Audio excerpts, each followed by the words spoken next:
Bonjour à tous. Donc je suis effectivement gastro-entérologue à l'hôpital Saint-Antoine à Paris. Je vais vous parler de microbiote et de maladies inflammatoires de l'intestin.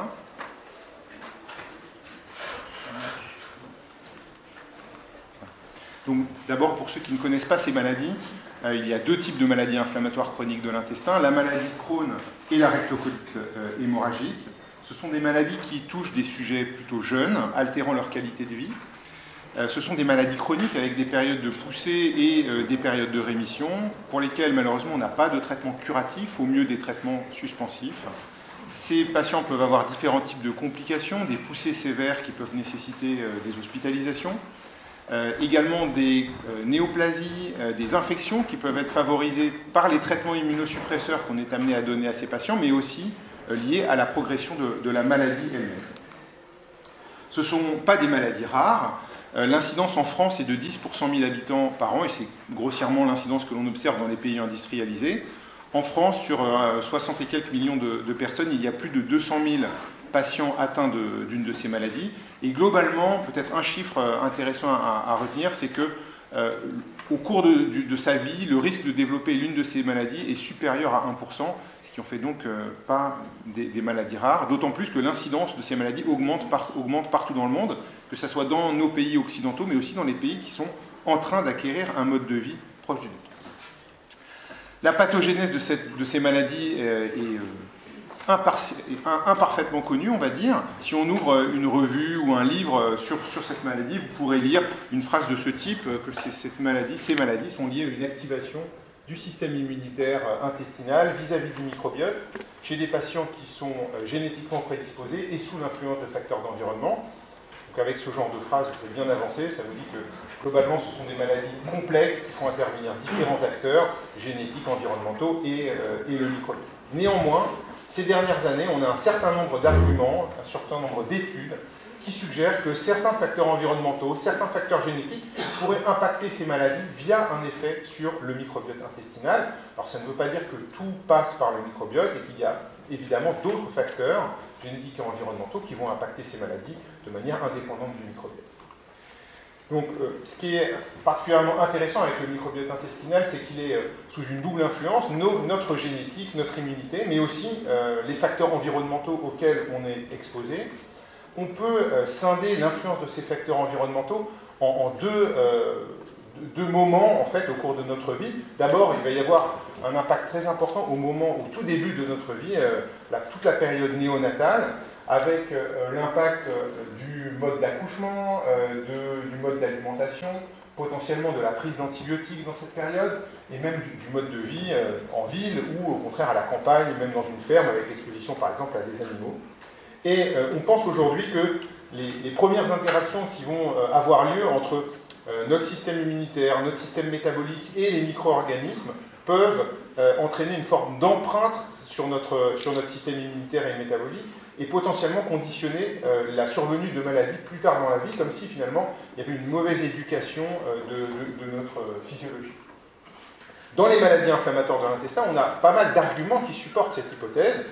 Par exemple, ici une étude qui est déjà maintenant assez ancienne, danoise, portant sur plus de 600 000 enfants, dans laquelle les auteurs ont observé qu'il y avait une corrélation entre le nombre de prises d'antibiotiques dans l'enfance et le risque de développer une maladie inflammatoire de l'intestin. On a des données, alors bien sûr ici c'est une corrélation et pas du tout de la causalité, on a des données similaires qui suggèrent aussi un lien, peut-être avec les accouchements par césarienne, également le mode d'alimentation au début de la vie. Là encore, tout ça c'est de la corrélation. Mais maintenant on a également des données expérimentales, particulièrement chez la souris, qui suggèrent que cette hypothèse est vraie. Ici par exemple, un travail publié par l'équipe de Gérard Hébert à Paris, qui a montré que si on perturbe le microbiote intestinal au moment du sevrage chez les souris, eh bien ça va entraîner une mauvaise éducation du système immunitaire et une augmentation de la susceptibilité à l'inflammation plus tard dans la vie à l'âge adulte. Et on a d'autres données similaires qui suggèrent que cette hypothèse est vraie. Après la période néonatale, il y a quand même la vie adulte, et là aussi on peut être exposé à beaucoup de facteurs environnementaux qui peuvent potentiellement moduler ou perturber votre microbiote. Vous en avez bien sûr déjà entendu parler, l'alimentation, les antibiotiques, des médicaments non antibiotiques, des aliments ultra transformés, et Benoît Chassaing a dû vous en parler ce matin. Et évidemment, ces perturbations peuvent peuvent avoir des conséquences sur les fonctions du microbiote et potentiellement sur l'hôte, c'est-à-dire sur notre physiologie. Évidemment, tous ces phénomènes surviennent quand même dans un contexte génétique particulier, et tout ça reste sous l'influence de notre génétique. Un autre élément qui me semble particulièrement intéressant, c'est que ces perturbations du microbiote qui sont présentes chez l'adulte, eh bien, d'une certaine manière, elles peuvent être transmises aux générations suivantes, puisque la manière dont le nouveau-né va être colonisé par le microbiote, c'est en grande partie via le microbiote maternel, et on peut tout à fait imaginer que si ce microbiote maternel est altéré, eh bien, une partie, en tout cas, du microbiote qui va coloniser le nouveau-né est aussi altérée. Donc, je vais vous parler rapidement de pourquoi est-ce que l'on pense que le microbiote est important dans ces maladies inflammatoires de l'intestin, de quelques travaux sur la génétique de l'hôte et comment cette génétique de l'hôte impacte le microbiote intestinal potentiellement dans ces maladies inflammatoires de l'intestin. Je vous parlerai d'un exemple d'interaction entre la génétique, le microbiote et l'inflammation. Et enfin, je vous parlerai d'une étude d'intervention, et notamment de transplantation fécale, et de comment est-ce qu'on peut potentiellement utiliser ce type d'étude dans un but non seulement thérapeutique, mais aussi de découverte. Donc, beaucoup d'arguments qui existent pour supporter le rôle du microbiote dans ces maladies. D'abord, la génétique, plus de 200 polymorphismes génétiques qui ont été associés à ces maladies, une grande majorité qui sont associés à des gènes qui jouent un rôle soit dans la détection des micro-organismes, soit dans la réponse aux micro-organismes. Si vous discutez avec un gastro-entérologue, il vous dira que pour lui c'est évident que le contenu intestinal est un élément majeur de la maladie, puisque dans la maladie de Crohn, en fait, si on dérive le flux fécal, eh bien, les lésions qui sont en aval et qui sont donc plus en contact avec le flux fécal vont cicatriser. Et dès qu'on va remettre en circuit le système, eh bien, les lésions vont réapparaître. Et c'est d'ailleurs une étude belge qui a montré ça. Après quelques jours, 7 jours, on voit déjà des lésions histologiques qui réapparaissent. Si on se place au laboratoire et qu'on essaye d'induire une colite, une inflammation chez la souris, s'il n'y a pas de microbiote, eh bien, dans l'écrasante majorité des cas, on n'est pas capable d'induire une inflammation. Et puis bien sûr, un argument également important, c'est que le microbiote des patients est anormal, il a des altérations en composition et en fonction. Ici, un exemple tiré d'une étude qu'on a publiée il y a quelques années. Sur ce schéma, chaque point représente le microbiote d'un individu. Si 2 points sont proches, ça veut dire que les microbiotes sont similaires. Si 2 points sont éloignés, ça veut dire qu'ils sont différents. Et là, on n'a pas besoin de faire beaucoup de statistiques pour voir que les points bleus, qui sont les sujets sains, ont un microbiote différent des points rouges, qui sont les patients qui ont une MICI en poussée.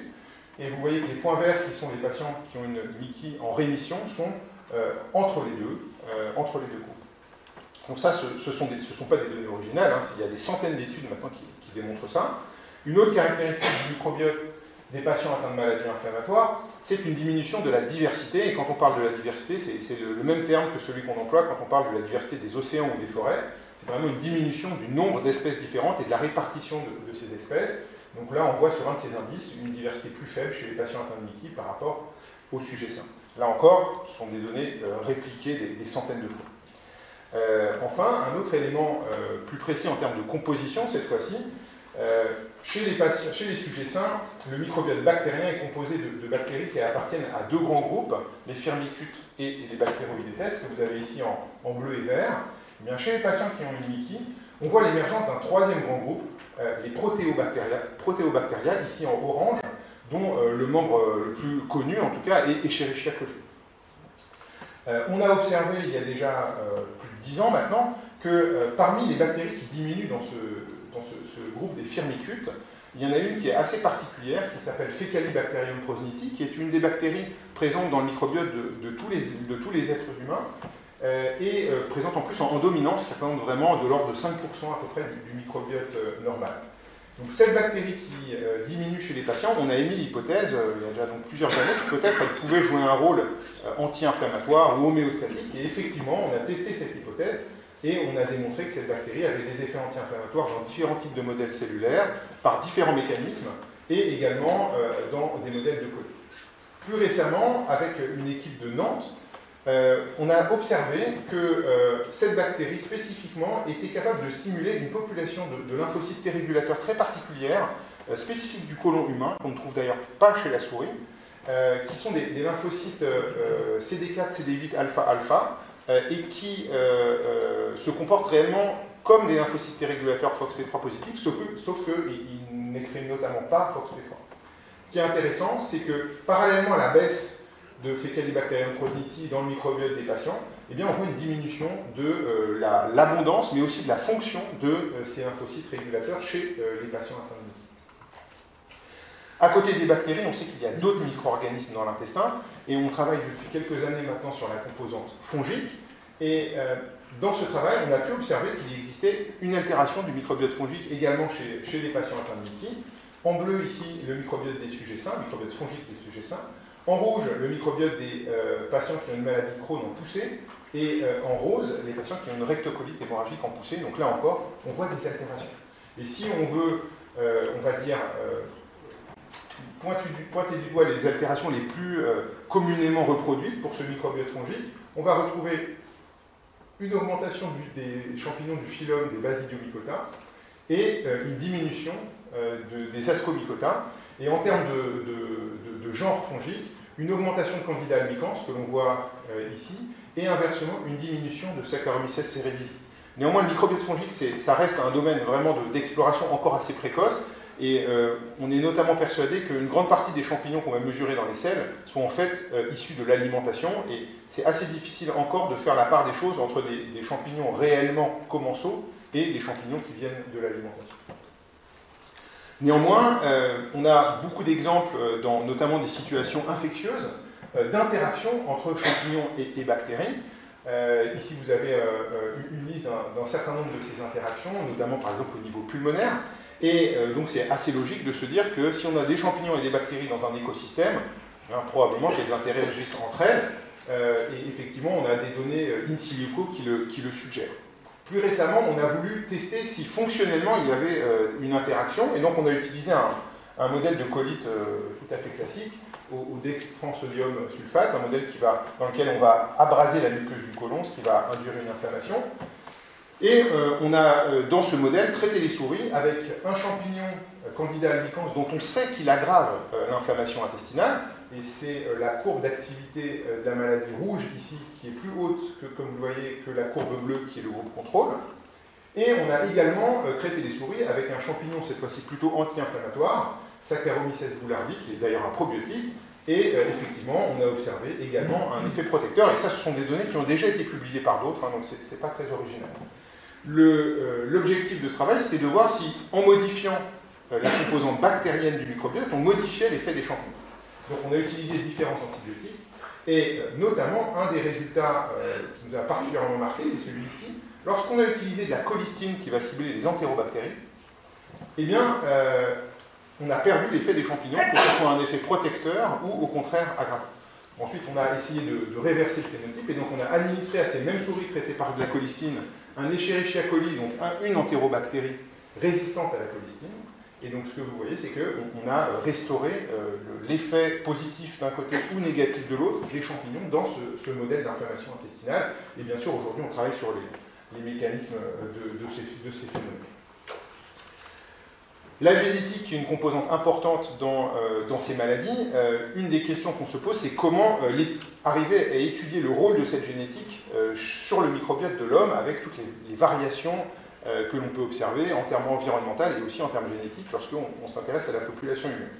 Donc pour essayer de répondre à cette question, on a établi une collaboration avec l'équipe d'Alain Fischer à Necker à Paris, et on a étudié le microbiote intestinal de patients qui ont des maladies monogéniques rares qui induisent un phénotype similaire à celui d'une maladie inflammatoire chronique de l'intestin. Donc, je ne vais pas décrire ces maladies, elles sont indiquées ici, la granulomatose chronique, le déficit en XIAP et le déficit en TTC7A.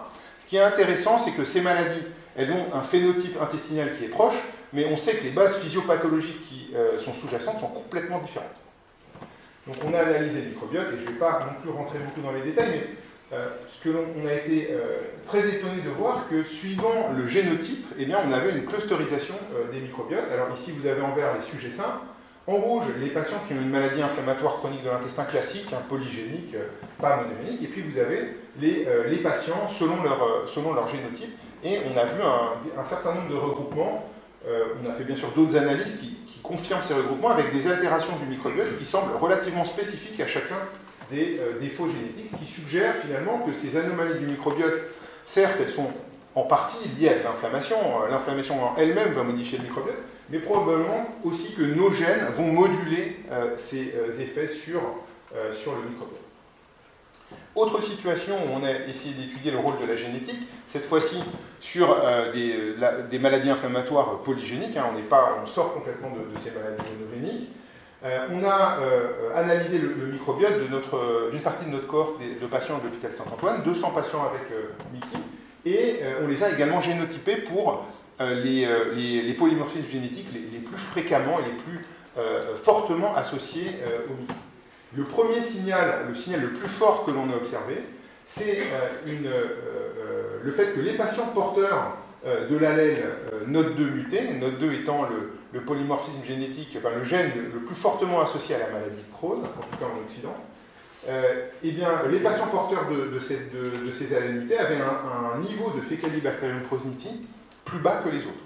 On a confirmé ces résultats par d'autres méthodes, par PCR en temps réel en l'occurrence. Et puis ensuite, on s'est demandé si c'était juste dans notre cohorte ou si c'était quelque chose de généralisable. Et donc on a obtenu des données de 3 autres cohortes, 2 cohortes nord-américaines et une cohorte hollandaise, où en fait on a répliqué ce signal de manière indépendante. Ensuite, on a travaillé avec un mathématicien statisticien qui était à l'époque à Boston et qui est maintenant chercheur à l'Institut Pasteur à Paris, Hugo Achard. Et il a fait de la modélisation. Je ne vais clairement pas être capable de vous expliquer la méthodologie employée, ça dépasse de très loin mes compétences.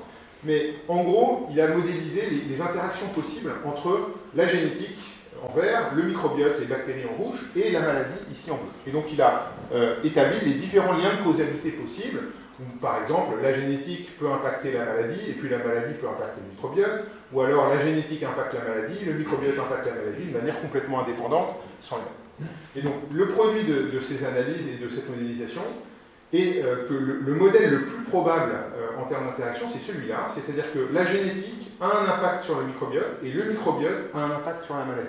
Ça reste de la modélisation, même si ce phénomène existe, c'est probablement pas le seul phénomène qui lie la génétique au microbiote, mais c'est une indication et on essaye maintenant de comprendre de manière plus expérimentale si réellement ce phénomène existe. Donc là encore, on a un certain nombre de données qui suggèrent qu'il y a un lien entre la génétique de l'hôte et le microbiote. Aujourd'hui, le meilleur moyen d'étudier finement la causalité, ça reste la souris. Et donc pour cela, je vais vous parler d'un autre travail que l'on a réalisé sur un autre gène de susceptibilité au Mickey, CAR9, qui est qui joue un rôle en interaction avec NOD2 pour une de ces voies de signalisation. CAR9, c'est un gène qui code pour une protéine adaptatrice qui est exprimée dans les cellules présentatrices de l'antigène et qui va intégrer les signaux en aval d'un certain nombre de récepteurs de l'immunité innée, notamment aux champignons, aux bactéries et même à certains virus. Donc une molécule assez importante dans l'immunité innée. Et donc pour étudier le rôle de ce gène dans l'inflammation intestinale, on a commencé avec une stratégie tout à fait classique. On a utilisé des souris invalidées pour CAR9 et on les a soumises à un modèle d'inflammation intestinale, toujours le même, DSS. Et ce que l'on voit à la courbe du haut, ce sont les souris génétiquement normales qui vont perdre du poids pendant qu'elles sont sous DSS et puis après elles vont récupérer une fois qu'on arrête le DSS. C'est une courbe tout à fait classique. Et les souris invalidées pour CAR9, elles, eh bien, on a observé un défaut dans la récupération après la période d'inflammation. Je vais aller vite pour des questions de temps, mais on a pu observer qu'on était capable de transférer le phénotype de susceptibilité à l'inflammation en transférant le microbiote de ces souris. Prenant le microbiote des souris invalidées pour CAR9 en le transférant dans des souris génétiquement normales, eh bien, on était capable de transférer la susceptibilité à cette inflammation. On a observé également qu'on transférait des éléments de la réponse immunitaire de ces souris, et notamment un défaut d'expression et de production d'interleukine 22, qui est une cytokine très importante dans l'intestin pour justement ces phénomènes de cicatrisation et de réparation. Donc on a fait un certain nombre d'expériences, et en fait la solution la solution que l'on a identifiée, la cause que l'on a identifiée vient en fait d'un problème dans le métabolisme du tryptophane par les bactéries. En effet, certaines bactéries du microbiote sont capables d'utiliser le tryptophane pour produire des dérivés indoles. Et ces dérivés indoles, ce sont des molécules qui peuvent activer ce récepteur AHR, aryl hydrocarbone récepteur, qui est présent dans l'intestin, dans les cellules épithéliales et dans les cellules immunitaires. Et les cellules qui expriment ce récepteur, lorsque ce récepteur est activé, eh bien, beaucoup d'entre elles vont produire de l'interleukine 22, induisant secondairement la production de peptides antimicrobiens et également favorisant l'intégrité de l'épithélium et donc globalement l'homéostasie. Ce que l'on a observé, c'est que les souris invalidées pour CAR9, eh bien, leur microbiote était altéré en composition bien sûr, mais surtout en fonction sur la capacité de produire ces agonistes AHR, avec en conséquence une diminution de l'interleukine 22, des peptides antimicrobiens et de l'intégrité épithéliale. Et la conséquence de tout ça, c'est donc la susceptibilité à la colite. On a voulu savoir si ces résultats avaient aussi une réalité chez l'homme. D'abord, on a voulu essayer de corriger ces défauts d'un point de vue thérapeutique. Et effectivement, lorsqu'on a apporté soit des agonistes AHR de manière pharmacologique, ou alors des bactéries qui produisent naturellement ces agonistes AHR, eh bien, on a été capable de réverser le phénotype. Enfin, on a regardé chez des patients atteints de maladies inflammatoires de l'intestin, et ce que l'on a observé, c'est que effectivement, le microbiote des patients, eh bien, globalement, a une capacité à produire des agonistes AHR plus faible que les sujets sains. Et si on prend ici un des métabolites, un des dérivés indoles, l'acide indolacétique, eh vous voyez dans les selles le taux effondré de ce dérivé indole agoniste AHR chez les patients atteints de MICI par rapport au sujet sain. Donc, quand on parle de microbiote et de maladie, qu'on voit des altérations dans le microbiote, la question qui revient depuis maintenant plus de 15 ans, c'est un peu toujours la même. Est-ce que ces altérations du microbiote sont la poule ou l'œuf, cause ou conséquence de la maladie? Je pense que ces travaux que je vous ai présentés suggèrent en fait que c'est à la fois la cause et la conséquence d'une certaine manière, c'est-à-dire que évidemment que le microbiote, s'il change, c'est pas spontané, c'est pas comme une maladie monogénique où on sait que le point de départ c'est forcément l'anomalie génétique. Là, on n'est pas dans cette circonstance-là. Le microbiote va changer sous l'influence de différents facteurs, mais une fois que ce microbiote est altéré, il peut lui-même jouer un rôle sur la maladie, aggraver l'inflammation notamment. Et donc, on arrive à ce type de modèle, d'une certaine manière. On sait que la génétique et les facteurs d'environnement vont impacter la maladie. On sait également que la génétique et les facteurs environnementaux vont avoir un impact sur le microbiote intestinal en termes notamment fonctionnels. On sait aussi que l'inflammation en elle-même dans l'intestin va modifier le microbiote, puisque si on induit une inflammation, on modifie l'écologie, l'environnement intestinal, et donc le microbiote va s'adapter à cette nouvelle situation. Mais on sait enfin aussi que le microbiote en lui-même module l'inflammation intestinale, avec les travaux dont je vous ai parlé, et beaucoup d'autres, bien sûr. Donc ce que l'on voit apparaître ici, en fait, c'est une sorte de cercle vicieux entre l'inflammation dans l'intestin et les altérations du microbiote, et l'un alimentant l'autre. Voilà. Et donc si on veut avoir une efficacité thérapeutique chez ces patients, peut-être qu'il faut bloquer les deux aspects de cette physiopathologie, l'inflammation bien sûr, mais peut-être aussi corriger les défauts du microbiote intestinal. Donc ça m'amène à le dernier aspect dont je veux parler aujourd'hui. Si on veut modifier le microbiote intestinal, il y a plusieurs stratégies possibles. Celle qui est la plus drastique, on va dire, c'est la transplantation de microbiote fécal, dont le concept est en fait extrêmement simple. Il s'agit de remplacer un microbiote altéré, dont on pense que potentiellement il pourrait jouer un rôle dans la maladie en question, par un microbiote sain, en espérant bien sûr un effet thérapeutique. Aujourd'hui, la seule indication de ce traitement, c'est l'infection multirécidivante à Clostridium difficile, et c'est la seule indication dans laquelle on fait ce type de traitement dans le cadre du soin. Hors de cette indication, la maladie où on a le plus de données, c'est la rectocolite hémorragique, pour lequel on a 4 essais randomisés et contrôlés qui ont été publiés. Ces 4 essais visent à induire la rémission, c'est-à-dire que les patients sont en poussée, ils ont la diarrhée, ils ont mal au ventre, et on leur fait la transplantation fécale en espérant avoir un effet anti-inflammatoire, ce qui en soi n'est pas évident comme concept. Les résultats de ces 4 essais sont résumés ici. Globalement, ces essais sont positifs. Les modalités d'administration sont extrêmement variables d'un essai à l'autre, mais si on veut, on va dire, voir le message global, avec la transplantation fécale, on arrive à induire une rémission dans 20 à 30% des cas, contre 5 à 10% dans le groupe placebo. Donc ça paraît pas une différence absolument exceptionnelle, Mais comparé aux meilleurs traitements immunosuppresseurs et biologiques dont on dispose dans ces maladies, c'est pas du tout ridicule, c'est tout à fait des taux d'efficacité similaires que l'on observe, y compris avec les meilleurs traitements. Néanmoins, ce sont quand même des études de taille relativement modérée, avec des modes d'utilisation extrêmement variables d'une étude à l'autre, et puis pour lesquels surtout on n'a pas finalement les informations sur ce qui se passe après 8, 10, 12 semaines, est-ce que les patients vont rejeter ou pas. Dans la maladie de Crohn, on n'a pas de résultats publiés d'essais randomisés contrôlés, mais à l'hôpital Saint-Antoine, on a conduit une étude pilote, une petite étude, avec justement ce concept d'essayer de cibler à la fois l'inflammation et le microbiote intestinal. Donc, une étude pilote, randomisée contrôlée, mais 9 patients par groupe, à prendre bien sûr tous ces résultats avec les limites associées à ces nombres relativement faibles. On a inclus des patients en poussée de la maladie, on les a d'abord traités par cortisone pour éteindre leur inflammation finalement, et notamment l'inflammation systémique, si bien qu'on a pu les mettre en rémission clinique, c'est-à-dire qu'ils n'avaient plus de symptômes, mais bien sûr ils pouvaient rester de l'inflammation, notamment au niveau intestinal, d'autant plus que la cortisone est un très mauvais traitement pour cicatriser les lésions. Une fois qu'ils étaient en rémission clinique, ils étaient randomisés et recevaient soit une transplantation fécale au cours d'une coloscopie, soit une fausse transplantation fécale, et ensuite on diminuait progressivement les doses de cortisone jusqu'à les arrêter, et les patients étaient suivis jusqu'à à peu près 6 mois. Donc les résultats, on va dire, brutaux et faciaux sont ceux-là. Tous les patients sont par définition en rémission au moment où on les randomise, et ce qu'on voit, c'est que les patients qui ont eu la transplantation fécale en vert rechutent moins vite que les patients qui n'ont pas eu de transplantation fécale, en sachant que ce n'est pas statistiquement significatif du fait des effectifs qui sont évidemment faibles. Sur d'autres paramètres, on a des résultats qui sont même significatifs malgré ces effectifs. Par exemple, ici, le score endoscopique de gravité. En gros, le gastro-entérologue regarde le côlon et compte les ulcères et leur taille, pour être simple.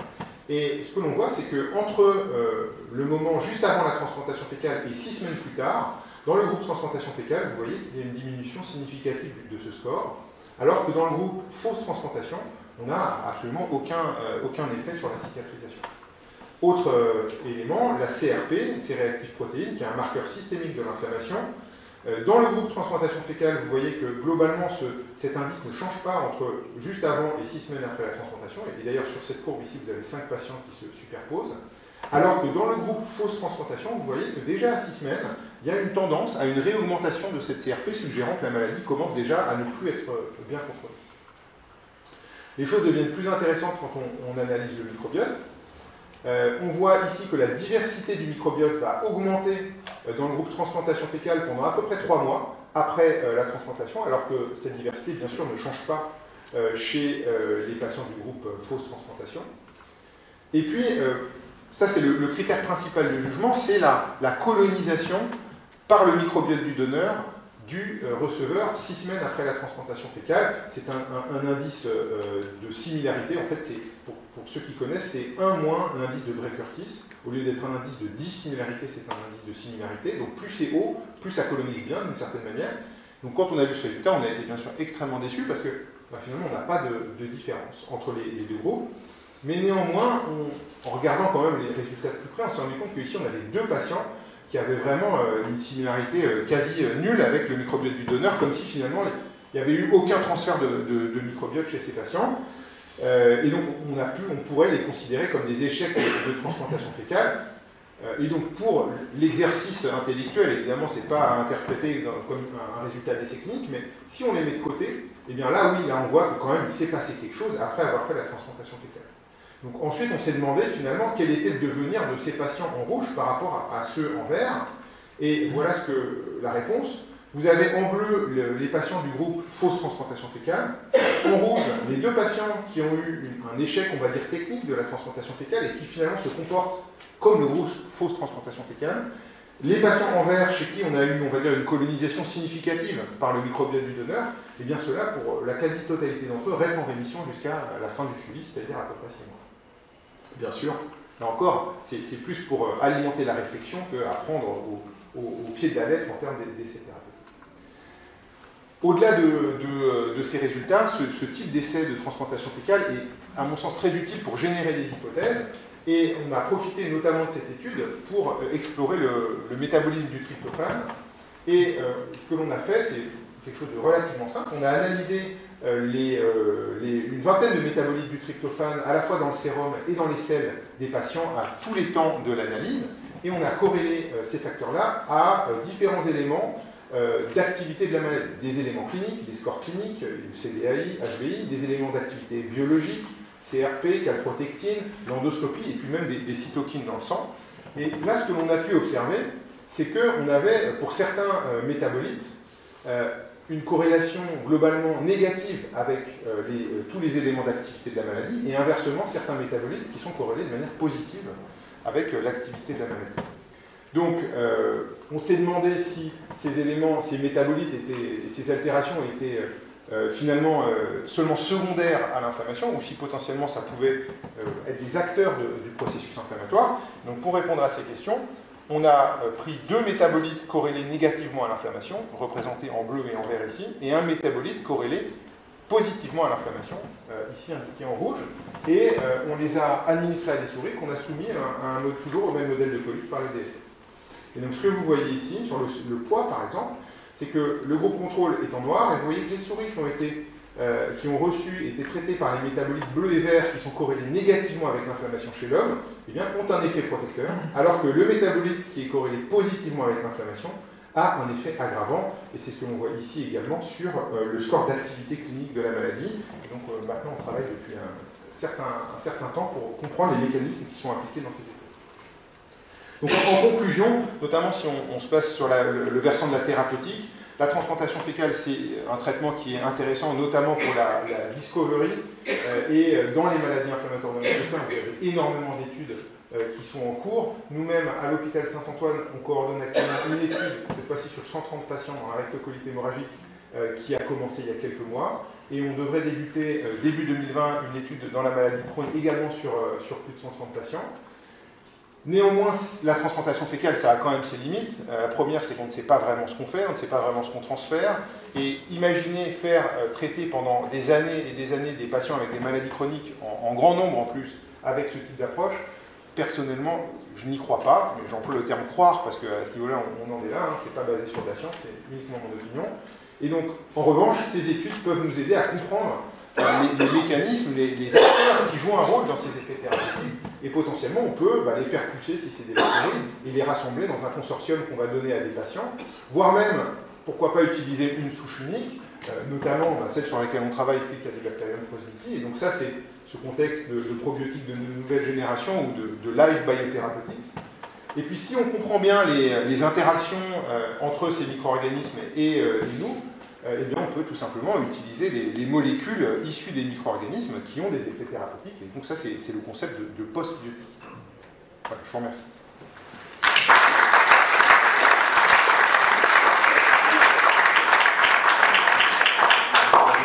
Cette superbe présentation et surtout toutes les précautions d'usage que tu utilises. Bon, ça, c'est été dans tes travaux. Merci. Merci beaucoup pour cette très belle présentation. Je voulais vous poser une question par rapport à des micro-organismes qu'on ne voit pas, des micro, mais des macro-organismes qu'on ne voit plus beaucoup dans les intestins et qui sont les helminths. Il y a évidemment, c'est probablement une des choses qui a le plus changé dans la société occidentale, c'est qu'auparavant il y avait des anguillules, qu'il y avait des ascaris et des ténias. Et aujourd'hui, finalement, si on va en Afrique subsaharienne, il y a souvent de très grosses quantités d'helminths, mais chez nous, plus du tout. Alors, je voulais un petit peu vous poser une question, parce que est-ce que ces helminths ne jouent pas aussi un rôle important pour les protéases qui produisent, notamment pour contrôler, en quelque sorte, jouer un rôle d'immunomodulation? Il y a eu beaucoup de travaux et d'hypothèses associées avec ce que vous dites, notamment sur le fait que tous ces parasites vont, si on reprend les dogmes immunologiques, on va dire, induire plutôt une réponse TH2, et beaucoup de ces maladies inflammatoires, notamment la maladie de Crohn, mais aussi d'autres maladies inflammatoires extra-intestinales, sont plutôt des phénotypes TH1 ou TH17. Et donc, voilà, il y a toute une théorie qui dit qu'en supprimant finalement ce facteur qui pousse vers le TH2, peut-être qu'on favorise ces maladies TH1, TH17. Il y a même eu, comme vous le savez probablement, des essais avec des parasites pour avoir des effets thérapeutiques, avec des résultats intéressants, mais bon, on va dire mitigés. Mais néanmoins, ça reste quelque chose d'intéressant. pour aller un petit peu dans ce sens-là, il y a aussi tous ces parasites unicellulaires qui existent, et notamment, pendant longtemps, on pensait que ces parasites unicellulaires étaient des pathogènes, et dans les derniers travaux qui ont été publiés ces derniers mois, en fait, on retrouve ces parasites chez quasiment un sujet sain sur 3, et non seulement ils sont probablement pas tous pathogènes, mais ils sont même plutôt associés avec la bonne santé, et chez les patients atteints de Mickey, ils ont tendance à disparaître, au contraire. Donc, on commence un petit peu à revenir vers un petit peu ce type de concept. Merci. Harry, c'est une excellente présentation, félicitations vraiment. Je voulais savoir si on compte réellement les variations génétiques et les polymorphismes au niveau des maladies, la maladie de Crohn par exemple, ça peut compter pour 23% des causes. Il reste quand même un genre de 80% disons qu'on ne connaît pas. Est-ce que dans ce cas-là, voyons un peu la génétique, l'environnement, le microbiote intestinal, tout ne se joue pas entre le microbiote et l'environnement? Je suis complètement d'accord. La génétique ne représente vraiment qu'une partie probablement modérée ou minoritaire, je devrais dire, de la physiopathologie. Ce qui est intéressant, c'est que ce que l'on a mis en évidence, par exemple, avec Carneuf et la diminution de l'activité de production de ces agonistes AHR, eh bien, on l'a observé de la même manière avec des facteurs environnementaux. C'est-à-dire que si on donne un régime, par exemple riche en graisse, à des souris, eh bien, on voit les mêmes altérations en termes de fonctionnalité du microbiote avec une diminution des dérivés indoles. Et on le voit également chez l'homme, chez le rat. Et si on corrige ce phénotype, eh bien, on a des effets thérapeutiques également. Donc, je pense que pour ce qui est des interactions finalement entre génétique et microbiote, il est très très probable que des facteurs environnementaux soient capables de mimer les mêmes effets. Et donc, dans ce cadre-là, l'environnement est majeur. Et puis, le gros avantage de l'environnement, c'est qu'on peut jouer dessus, alors que la génétique, c'est beaucoup plus compliqué. Je voudrais rebondir sur votre conclusion avec l'idée du développement de consortiums thérapeutiques basés sur différents résultats. Vous avez parti de ça avec le prisme Carneuf et Faecalibacterium pneumoniae. Il y a également eu les travaux de Kenya Honda avec différents autres clostridiums. Est-ce que vous pensez que le mécanisme des consortiums qu'eux ont mis en œuvre sont similaires à ceux que vous mettez en évidence avec les dérivés du tryptophane, ou est-ce que ce seraient deux mécanismes distincts, et est-ce qu'on pourrait envisager potentiellement une combinaison de ces deux types de consortia pour essayer d'avoir une approche plus efficace? Oui, je pense que les mécanismes par lesquels des micro-organismes peuvent avoir des effets thérapeutiques entre guillemets dans l'inflammation intestinale sont multiples. Les effets des clostridiums de Clostridie de Kenya Honda sur les Treg, qui sont des Treg FOXP3 positifs chez la souris, on ne les observe pas du tout avec Faecalibacterium pneumoniae. Donc déjà, ça ne se voit pas. Inversement, ce que l'on a observé chez les Treg humains qui ne sont pas FOXP3 positifs, mais avec les bactéries des cocktails de Kenya Honda, on ne le voit pas non plus. Donc voilà, je pense que c'est très très ouvert et je ne pense pas que ça soit similaire en termes de mécanisme. Harry, je peux me permettre encore une question parce que je veux prendre la réponse de Sainte-Justine. Donc, est-ce qu'on voit très bien que tous les patients maintenant sont agressivement traités, on est obligé, à cause des rechutes, etc. Et on voit les anti-TNF, les immunosuppresseurs et tout, et puis la rechute est au rendez-vous constamment. Est-ce qu'on ne tourne pas dans un cercle vicieux, dans le sens qu'on donne des traitements qui changent le microbiote intestinal et puis on se retrouve de nouveau avec la pathologie? Comment on s'en sort de cette histoire? Alors, ce qui est sûr, c'est que, de mon point de vue, on ne traite qu'un bras de la maladie. Ça me paraît clair. Néanmoins, quand on traite un patient par anti-TNF, on voit le microbiote qui a plutôt tendance à se corriger. Et ça, c'est probablement l'effet indirect de l'inflammation qui agresse le microbiote dans le mauvais sens, on va dire. Mais ça va plutôt améliorer sa diversité, peut-être faire augmenter certaines bonnes bactéries, mais on ne va pas revenir à un état qui soit normal, ça c'est sûr. Donc c'est à cause de ce genre d'observation que moi personnellement je pousse pour des traitements un petit peu combinés, où on va induire notamment la rémission avec des immunosuppresseurs, parce que je ne crois pas qu'on va induire des rémissions chez des patients qui ont des colites graves ou des Crohn très sévères avec de la bactériothérapie, je ne le crois pas. En revanche, une fois que la rémission est obtenue, là, à mon avis, il y a une vraie place pour le microbiote, et notamment l'étude dans la maladie de Crohn qu'on va commencer en 2020, ça sera chez des patients qui sont en rémission depuis au moins 6 mois sous anti-TNF-alpha, et chez qui on propose en entretien de faire de la transplantation. Merci à vous.